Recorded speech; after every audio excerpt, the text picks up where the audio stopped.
Okay, ready? Yeah. 1, 2, 3. We're engaged. Babe, will you marry me? How did you ask me to marry you? Do you remember what you said? The whole thing? Yeah. Do you remember any part of it? No, I don't. Because I don't remember any part of it. Like, I just... It was so nerve-wracking. nervous. Yeah. And we should probably just like clarify this to everybody. We had a planned engagement. And I feel like that's becoming more common than ever, just because a lot of couples like us have been together for a really long time. And by that point, you know each other well enough that you're kind of like, let's plan this so that we can have the engagement that ideally we'd love to have. Is that how you feel? Yeah, I thought it was a bigger moment if you can involve your friends and family. Yeah. Yeah, it's not just a quick moment with you two, you know. Or a moment where you plan and maybe that's not how I wanted it to go down, or vice versa. Like, we definitely put a lot of thought and planning into this whole day and weekend, and it was epic. Let's just address the elephant in the room that we have a growling chihuahua over here in the corner, and I have a mic lodged into my boob, so... She was mad that she wasn't invited to I know, the Frida, engagement. come over here. Why are you growling? Do you want to propose to me? What do you mean? As a joke. Like right here? Yeah. How do I get on my knee right here? Show me how you got on your knee like when you proposed to me. I'm on the couch though. I know, just show me. You did a really good job at it. I'm so confused. This is how I would be like. I'd be like, will you marry me?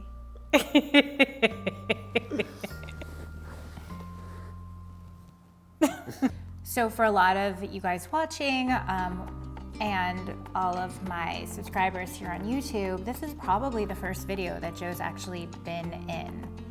And the first video that I'm personally talking about my relationship. So that's a big deal. Thanks for agreeing to this.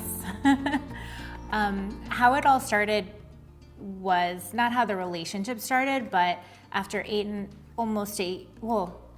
after 8 years, I think I realized this is my person, and I basically just showed him a picture on Instagram of a ring that I really liked, and he was like, well, I didn't know whether it was a wedding ring or not. Like, it just looked like a nice ring, and I was thinking you just wanted me to buy it for he you. was like, how much? Yeah. And I was like, and you were kind of offended. I was offended. I'm like, no, this is me telling you, like, I'm ready. Yeah, I thought you just liked the ring. I didn't at It first. was a pretty ring. Yeah. It's not the ring we ended up going with. What is important is that we had a talk, and that talk probably spanned 1 or 2 weeks, and we started talking about merging our lives because we lived in different apartments.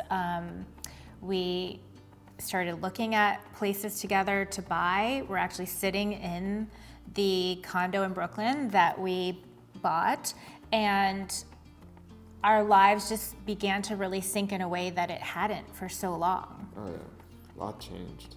But it was a difficult talk to get through. Yeah, but I don't know. It wasn't that hard for me because I felt, you say you felt different after 8 years. I actually, I don't know, I had it in mind after like 1 or 2 years.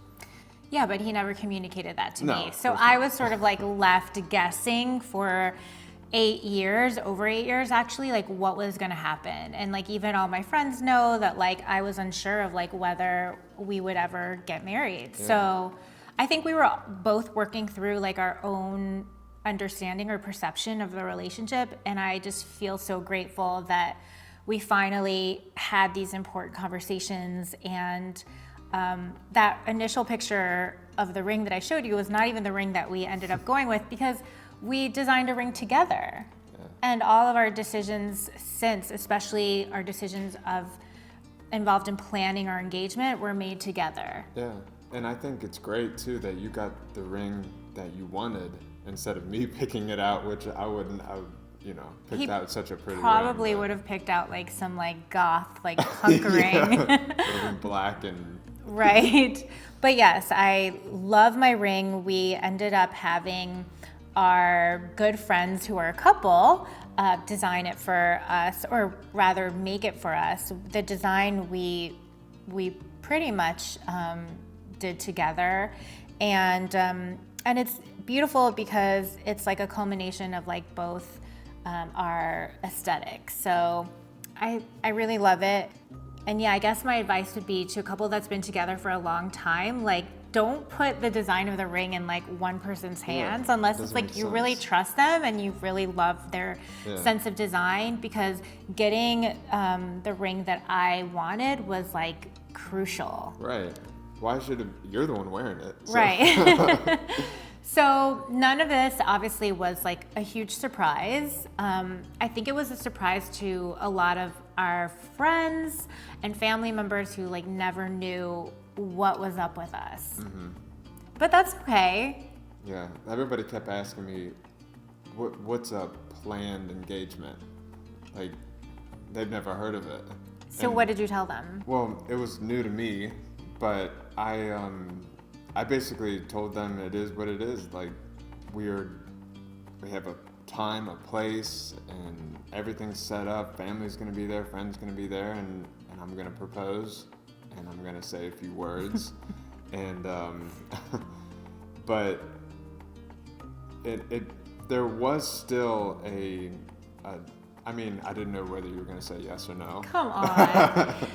But there was. I agree with you. Still, like, I was still as nervous, and I think you were as nervous as I was. I think I was more nervous than him because I literally had a bit of like nausea and kind of like physical sensation that I was like gonna just like explode. Well, see, at first I thought if it's planned, I'm not gonna be as nervous. Right. And it was just gonna be, I wasn't gonna screw it up because we thought through everything.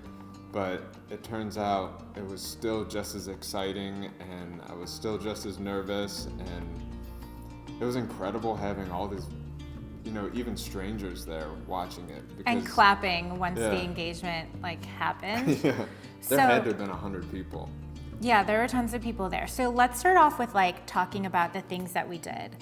Number one, we built a website, a very detailed itinerary-based website with pictures, scrolling pictures, content that basically gave that illustrated what was going to go down. So this website chronicled like how everything was going to happen throughout the weekend, and it was made more for our families so that when they flew in and made the trip in, that they knew like how to book their travel and what to wear. Like all the details were there. So the website made everything very clear. And then most of the events that we planned were for our family, but our friends were invited to a party post-proposal at our place. So all of it was marked, like whether it was for friends or family, and we sent the website out to everyone. It was so much easier than sending out paper invites or directly contacting people. Well, and people can see it whenever they want.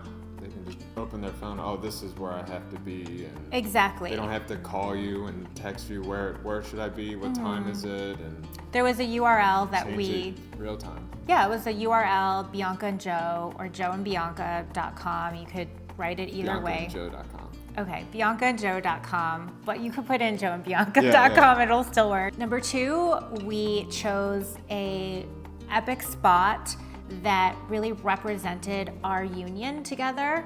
It's above New York. We met in New York. New York's always been important to us, and we've kind of rose above New York. Yeah, we felt like we met. We moved up. We've grown together and moved up in the world. The first time we actually like had a date and saw each other was at a bar downtown in Soho or Nolita area. And we thought, okay, wouldn't it be so meaningful that we met downtown, but then we're getting engaged like high up above all of New York City, to just show that this was the beginning of our story, but like, you know, we've kind of like, we've become something greater than just New York. And it was beautiful. So the Edge is where we chose to get engaged, and I contacted the Edge, and they told me that engagements happen there daily, and that you could have a public or private engagement. The only thing is that the private engagements happen at night when they close, and they close around like 9 or 10 at night. So you'd have to go and have like an evening engagement. And I thought, this is gonna be really hard to photograph, to create video content from. And it was really important for us to capture this moment, because we're gonna have, you know, these videos and pictures forever. And we wanted to remember it. I'm like, no, we need natural light for this. So I basically shared this with Joe, and he agreed, you know, let's do like a public engagement, and then we'll have a private little event at Peak Hudson Yards. And Peak is the restaurant that's like at the very top of the Hudson Yards building, and it's right over the Edge, so you can see the Edge from the restaurant. And actually the private room that we rented out, you could see the spot where we got engaged. So it was crazy. I thought that was cool too. The whole thing was definitely planned so that there would be a nice flow. I went with a photographer, and I met with the staff at the Edge and at Peak to make sure that we could, you know, time everything so that it would be very smooth. There would be no gaps from the proposal to the champagne toast. And we were really lucky because there were no issues that day. So some people might be wondering why we chose to dress up. But we were like, It's kind of obvious. This is a planned engagement. Like, we want to look good, and we wanted to, you know, make sure that the pictures were amazing. And I'm glad that we planned our outfits, because I think that I looked the way that I envisioned, and you looked so sharp. Like, it was like the best I've ever seen you. Thank you. And yeah, you look so beautiful. My engagement dress was actually inspired by Bianca Jade's bridal shower dress. I found pictures of her dress on Pinterest and fell in love with it.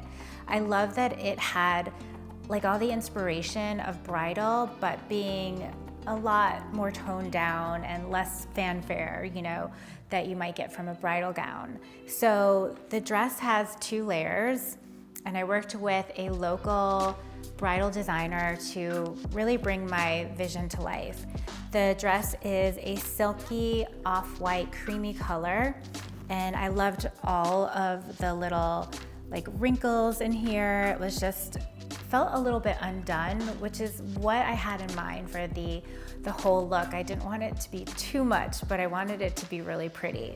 So over the waist, I tied this second layer of the dress, which has all kinds of sparkle that I love. It's lacy, it feels very feminine, and it caught all the light that was shining on us at the edge. And I just really loved every detail of it. The fabric was so beautiful. We did 2 fittings, and that's really all we needed. And it was totally custom fit to my body, so it felt very special.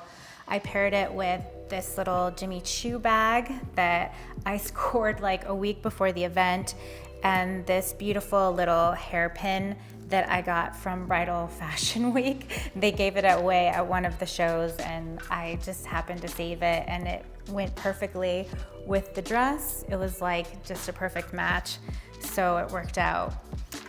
And that was my dress. Joe, do you remember what you wore? Yeah, I got a suit from Generation Tux, which is, I think, generationtux.com. Mm-hmm. It's a slate gray suit. It was fit absolutely perfectly. Yeah, Generation Tux is a really good option if you don't want to buy a suit or a tux. And yours was this just very sharp and like slim fitting suit, which is perfect for his body since he's very tall and lean. And the color was like perfect for the backdrop of New York City, which is all shades of blues and gray tones. And I think it was really nice to be able to work with Generation Tux because you've worn their tuxes before. So my size was already set and it was perfect. And usually it's hard for me to find a tall suit, and the fact that I can get one, mailed to me is incredible. Yeah, they take your order. First, they take all of your sizes and everything. But his was already saved from a wedding that we had attended, and you had rented a tux from them. And so when it came time to get the suit, like he just, contacted Generation Tux, all of his sizes, and yeah, even from tux to suit, it was seamless. It was perfect. Yeah, it arrived 2 days before the event. He tried it on. It was perfect, and yeah, we didn't have to worry really or stress about our outfits. No, not at all. Which made getting ready that day so much easier since we were both pretty nervous. Planning a party at your home when it's like the first time that you're inviting everybody into your place is a little stressful. We toyed with the idea of having a chef come, and that sort of got scratched just because we knew we needed a very professional service, a caterer to come and really set everything up, create a menu that would appeal to everyone. A lot of our friends are vegan, vegetarian, or have different, dietary restrictions.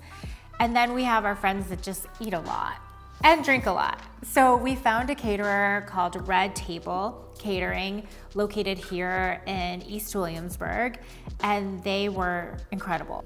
They had the spread out. It was a beautiful spread. Gorgeous. The bartender made 2 specialty cocktails based on our favorite drinks. Mine was a French 75, and Joe's was a Mezcal Mule. So that was really nice because automatically there were 2 drinks that everybody could choose from. Sometimes I go to a party and I'm not sure what I want to order, but like having 2 cocktails that were already preset was really nice because it gave people the ability to just order something right away, so that they'd have time to like remember maybe what cocktail they actually want to drink. I literally had 1 drink because I was so wrapped up in making sure the whole event, went smoothly. And I wish, like in retrospect, that I had had more cocktails, but it was all good because everyone had a great time. The food, everybody did. We couldn't get people to leave, actually. We just decided to invite everybody. So I think because we sort of over-invited, we actually hit that 45 or 50 person mark. Right, I don't think we could have fit any more people. No, we definitely would have been able to fit 65 in here, but it was great because people flowed in. And our invitation for the party that night, like on our website, it said, come at any time between 7 to midnight, we'll be here. So it allowed people to come based on their own schedules, arrive when they wanted to, and there was a nice flow of people in and out. There really was. And I think you can kind of stress people out when you're like, oh, start sharply at 7, be here. Yeah. But the truth is, like, I wasn't even ready, like, with my makeup and my outfit on until like 7:30. So it was nice that people just got here when they got here. I think some other tips that I would share about planning an event is you really have to manage, your budget. Like, know your budget in advance because things can really rack up pretty quickly. For instance, flowers. I don't know if you can see the flowers that we have on our table right here. These are dried flowers and we love the look. It's something that's like trending right now, but also it was more affordable than getting fresh flowers. Fresh flowers, when I looked into it, were so expensive. It was gonna cost me hundreds of dollars to get even just a few floral arrangements for the daytime event at Peak, and then also the event here at our home. So we went with these dried arrangements and they actually ended up being under $50 each, much less than that actually. And it was really nice because it was affordable, they don't require water, and they were easy to pick up without worrying that the flowers were going to be damaged. Secondly, I would say that when you're going to order specialty items like a cake or maybe cupcakes or pastries or whatever you have in mind, really think about how many you're going to need, what people are actually going to want to eat, and how decorative you want to go because it gets super expensive really fast. We got a specialty cake made by Bee Cakes New York, and they really worked with our budget, but also the type of cake that we envisioned. We wanted a cake that was really visual and was expressive of our coming together. So we had a cake topper that said, "Fucking finally." Fucking finally. And we found it on Amazon, so we worked with the cake designer to incorporate this sign on the cake. It was just meant to be funny and allow everybody to laugh that, yeah, it took us nearly 9 years to finally like consummate this relationship. But the cake was just beautiful. It had macarons on it. It was rose gold, and it was very professionally made. So it was like two-tiered. It was large, tall. That's something that I know I definitely wanted. So to complement the cake, we got these delicious macarons. Oh, that was the best part, I thought. Yeah, they were from Macaron Cafe. They were in flavors like, I believe rosé, like rosé champagne flavored. There was an Earl Grey macaron. I mean, a coconut one. I don't even remember the last. They were all so good, and they went so fast. Yeah, like, everybody attacked them. They attacked them. So we learned a lot about, catering this event and choosing all these things, because then you realize, okay, this is actually what might work for your wedding. So definitely use your engagement as kind of like a test to see what can actually, what actually sparks interest for your wedding. And we did it all on a budget. We knew we couldn't spend more than $10,000 on our engagement, so we kept everything within budget, and actually we never went over. No. I highly recommend a planned engagement. It was so much fun. It brought us closer together. It really did. And it allowed us to work together on a project in a way that it was collaborative. And I think personally it reminded me of like how much I love you, but also like how well we are together as partners. Yeah. Because it should be fun. And it was a lot of fun. Oh, babe, I love love you. The rest of the weekend that was on our engagement website was an itinerary mostly devoted to our family. So we had the proposal, then we had the champagne toast, then we had the party at our place, which all happened on a Friday. Then Saturday and Sunday were about showing our family some of our favorite spots here in Brooklyn and how we would go on like a Saturday date night or a Sunday brunch. So we took them to our spots. We did. That's what's cool, because like they got to experience how we experience the city. And how we hang out. Mm-hmm. Because our family lives out of town. Mine is from St. Louis. I'm from Ohio. Cincinnati. And so they don't really have an idea of like what a typical day or night in our lives is like. Yeah. So our family got a little taste of what, the hipster New York City lifestyle is all about. So if you guys have any questions about planning your engagement event, your proposal, or anything like that, we are here to answer your questions. Feel free to leave them down below in the comments section. We definitely want to make sure that we can answer any and all questions that you have about planning your special day, because it is a memory you will have forever, and it's okay that it's non-traditional. Like, you don't have to be like everybody else and have this surprise moment. I think traditional unions and proposals and things are, in a way, a little dated. We're not traditional. We're not traditional at all. So yeah, if you're deciding to plan your own thing, feel confident in that and enjoy the process.